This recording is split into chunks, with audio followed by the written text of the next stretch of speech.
सास को अपने पास क्या ले आई? तुम तो अपनी माँ को ही भूल गई। करीब करीब 2 साल होने को आए हैं और तुमने मायके में कदम नहीं रखा है। यही मायका था जहाँ तुम हर दूसरे महीने देखने आया करती थी कि माँ पापा सब कैसे हैं। ऐसा भी क्या हुआ बेटा कि तुम अपने माँ बाप को ही भूल गई?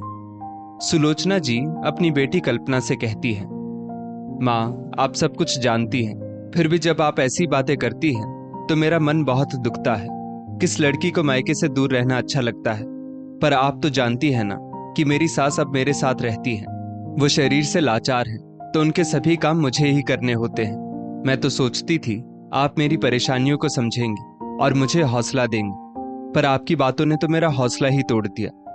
कल्पना बोली, बेटा मैं उनकी हालत को जानती हूँ, इसीलिए तो मैंने तुमसे कहा था कि 24 घंटे के लिए कोई आया रख लो और बीच बीच में अपनी ननद को भी बुलाती रहो। एक आध बार वो आएगी, अपनी माँ से भी मिल लेगी और उसी बीच में तुम आकर हम लोगों से मिल लो। सुलोचना जी बोली, माँ कहना आसान है पर जिस पर बीतती है वही जानता है। मैं ये नहीं कहती कि आपने दादी या पापा की सेवा नहीं की है। उस वक्त लोग संयुक्त परिवार में रहते थे, कोई ना कोई एक घर में रहता होगा तो दूसरे को खुद के लिए भी वक्त मिल जाता था। आप मेरी हालत सोचिए, कभी कभी तो मुझे लगता है मैं एक हॉस्पिटल में रह रही हूँ और नर्स का काम कर रही हूँ, खुद के लिए भी वक्त नहीं निकाल पाती हूँ। आपको पता है मुझे जॉब करने का कितना शौक था, पर अब क्या किया जाए, या तो मैं काम कर सकती हूँ या आपके दामाद, तो मैंने ही समझौता कर लिया। चलो वक्त मिलेगा तो फिर आपसे बात करूंगी, अब मम्मी जी को बाथरूम ले जाना है। इतना कहकर कल्पना ने फोन रख दिया। समय यूं ही बीतने लगा। हर रोज कल्पना आईने के सामने खुद को देखती और खुद से ही सवाल करती कि क्या वो खुद को कहीं छोड़ आई है। कल्पना का पति संजय बोला, हर समय तुम्हारा चेहरा ऐसे उदास क्यों रहता है? कभी तो खुश रहा करो, आखिर कमी क्या है तुम्हें? कल्पना बोली, पूरे दिन घर में रहकर ऊब गई हूँ, बस शाम को थोड़ी देर के लिए नीचे टहल आती हूँ। जानते हैं जब खुली हवा में जाती हूँ तो लगता है शायद सांस लेना ही भूल गई हूँ। मैं कुछ करना चाहती हूँ, इस तरह तो मैं जी नहीं पाऊंगी। संजय बोला, तुम जानती हो ना हम पर कितनी जिम्मेदारियां हैं, अब उस पर से तुम काम करना चाहती हो। क्या घर में काम की कमी है? बच्चों का काम, माँ का काम, कौन करेगा ये सब? क्या मैं नौकरी छोड़कर बच्चों और माँ की देखभाल करूं? गलती कर दी जो तुम्हें हंसने मुस्कुराने को कह दिया। मैं अब दफ्तर जाता हूं। इतना कहकर संजय ने अपना लंच बॉक्स और बैग उठाया और ऑफिस के लिए चल दिया। सच कहा है किसी ने, अगर आपके घर में कोई बीमार बिस्तर पर हो तो उसे तो शारीरिक कष्ट होता ही है, लेकिन जो उसकी सेवा करता है उसे मानसिक रूप से बहुत कष्ट होता है, और इस कष्ट का अंत कब होगा ये कोई नहीं जानता। फिर भी सब अपना कर्म करते रहते हैं। कल्पना भी कर्म किए जा रही थी, पर कहीं ना कहीं खुद से दुखी थी। एक रोज वो शाम को टहल रही थी तो उसकी पुरानी सहेली पुष्पा मिली। उसने हालचाल पूछा। कल्पना ने पूरी बात बताई। बताते बताते कल्पना की आंखें भर आई। पुष्पा बोली, मैं समझ सकती हूँ ये सब, क्योंकि मैं भी इस दौर से गुजर चुकी हूँ। एक बात जान लो, जब तक एक औरत ही खुद के लिए नहीं सोचेगी उसके घर में कोई उसे समझने वाला नहीं होगा। ये हर घर की कहानी है। समझ में नहीं आता, जब हम अपने पति के माता पिता का दुख समझ सकते हैं तो हमारे पति हमारी भावनाओं को क्यों नहीं समझते हैं? कल्पना बोली, शिकायत करूं भी तो किससे करूं? मम्मी जी बेचारी बिस्तर पर है। हर रोज वो खुद को कोसती है और कहती है कि मेरी वजह से तुम्हारी ये हालत हो गई है। अब उनसे क्या ही शिकायत करूं? हाँ संजय मेरी तकलीफ नहीं समझते, इस बात का मुझे बहुत दुख है। मैं भी कुछ करना चाहती हूँ अपने लिए, जिस चीज से मुझे खुशी हो, पर समझ में नहीं आता मैं क्या करूं। कल्पना, जब औरत सब संभालती हो लेकिन फिर भी उसकी भावनाएं कोई नहीं समझता हो, तब उसे कितना दुख होता है ये मुझसे बेहतर कौन जान सकता है। छोड़ो इन बातों को। तुम ट्यूशन क्यों नहीं शुरू करती? तुम अपने समय में कितनी अच्छी स्टूडेंट थी, और हमारी सोसाइटी में अच्छे शिक्षकों की कमी भी है। इससे एक पंथ दो काज हो जाएंगे। तुम घर में रहकर काम भी करने लगोगी, तुम्हारी सासू माँ की देखभाल भी कर सकती हो। हाँ, एक काम करो कि 24 घंटे के लिए एक आया रख लो जो उनके पास हर वक्त रह सके। इससे तुम्हें मदद मिल जाएगी। एक बार सोचकर देखना, ये सुझाव बुरा नहीं है। थोड़ी देर पुष्पा से बात करके कल्पना को बेहतर महसूस हुआ और वो घर चली आई। 2 दिन तक कल्पना ने इस पर विचार किया। फिर अगले दिन जब संजय का मूड उसने अच्छा देखा तो बोली, एक बात आपसे कहना चाहती हूँ। संजय बोला, हाँ हाँ बोलो।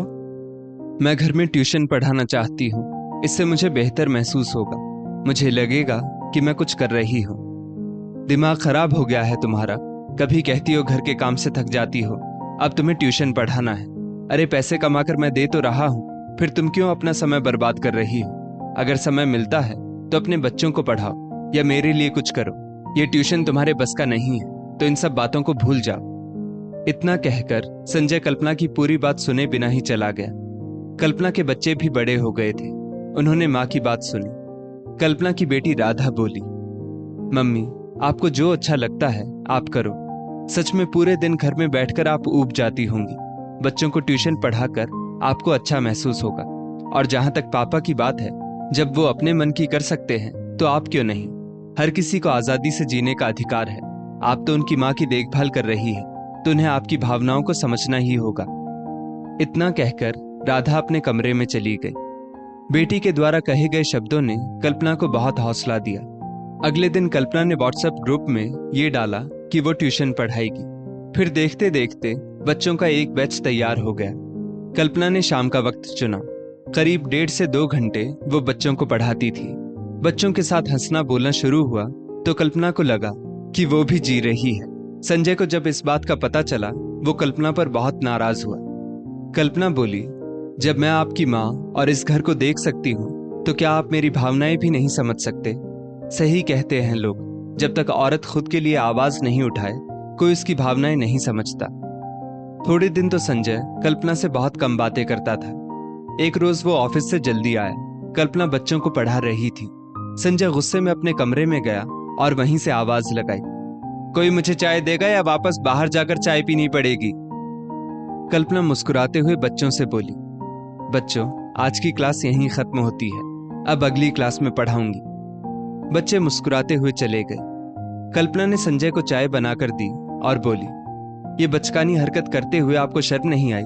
घर की बात दूसरे के घर के बच्चों के सामने करने की क्या जरूरत है?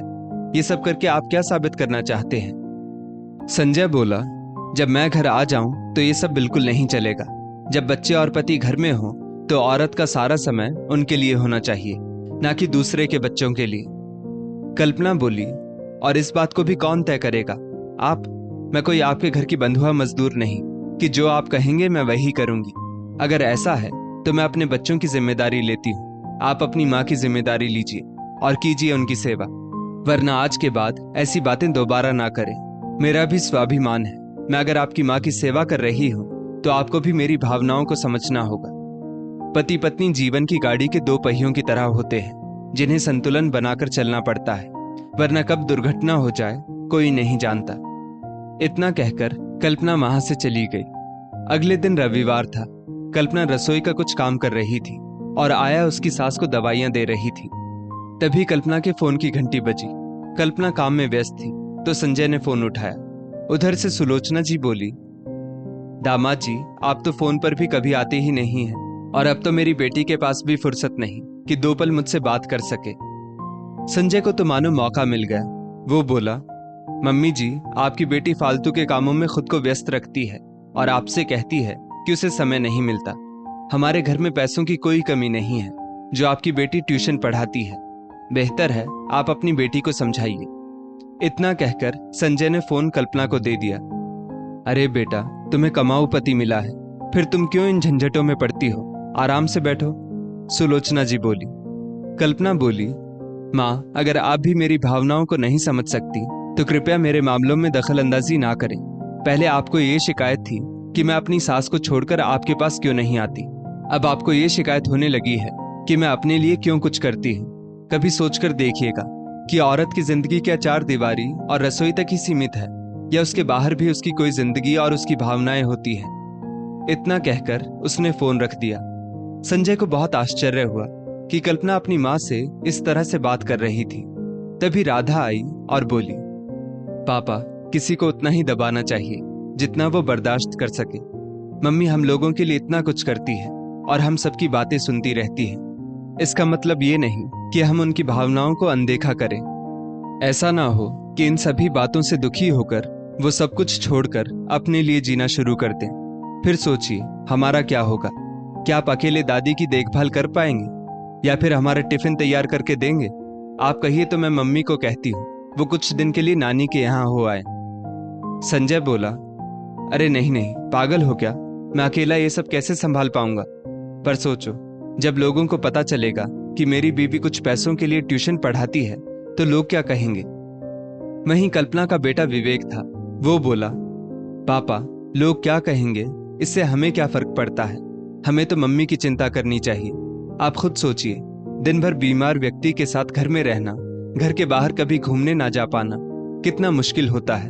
हम सब तो कभी कभी निकल भी जाते हैं, पर दादी की वजह से मम्मी कहीं नहीं निकल पाती है। अब उन्हें इस काम में खुशी मिलती है तो करने दीजिए। हमें तो मम्मी की किसी भी बात से कोई दिक्कत नहीं। ना जाने क्यों आप ही उनकी भावनाओं को समझ नहीं पाते हैं। इतना कहकर दोनों बच्चे चले गए। संजय को एहसास हुआ कहीं ना कहीं उसकी सोच गलत है। आखिर कल्पना उसकी ही माँ की तीमारदारी के कारण घर में उलझ कर रह गई है। अगर वही अपनी पत्नी की भावनाओं को नहीं समझेगा तो कौन समझेगा? अगले दिन कल्पना के जगने से पहले ही संजय उठ गया। सुबह सुबह ही बाजार से जाकर सब्जी भाजी लाकर रसोई में रख दी और चाय बनाने लगा। तभी कल्पना आई और बोली, ये सब आप क्यों कर रहे हैं? संजय बोला, चलो, बहुत दिन हो गए हैं, हमने एक साथ बैठकर चाय नहीं पी। दोनों चाय पीने बैठे तो संजय बोला, मैं अपनी पुरानी बातों के लिए तुमसे माफी चाहता हूँ। सच में मेरे लिए, मेरे परिवार के लिए तुम इतना कुछ कर रही हो और मैं हूं कि तुम्हें पीछे खींच रहा हूं और तुम्हें अपनी जिंदगी जीने से रोक रहा हूं। कल्पना की आंखों में आंसू आ गए। वो बोली, ये परिवार मेरा भी है। बस मैं इतना चाहती हूँ कि अगर मैं सबकी तकलीफ देख सकती हूँ तो मेरी भावनाओं को भी आप लोग समझे। इससे ज्यादा मुझे या किसी भी औरत को कुछ नहीं चाहिए होता है। आपका इतना कहना ही मेरी पूरी थकान मिटा देता है। वो आखिरी दिन था जब संजय ने कल्पना को टोका होगा। कल्पना भी अब ध्यान रखती कि जब भी बच्चे और संजय घर में हो वो अपना वक्त दूसरे कामों में ना दे, और परिवार वाले भी कल्पना की खुशी के लिए समझौता कर लेते थे।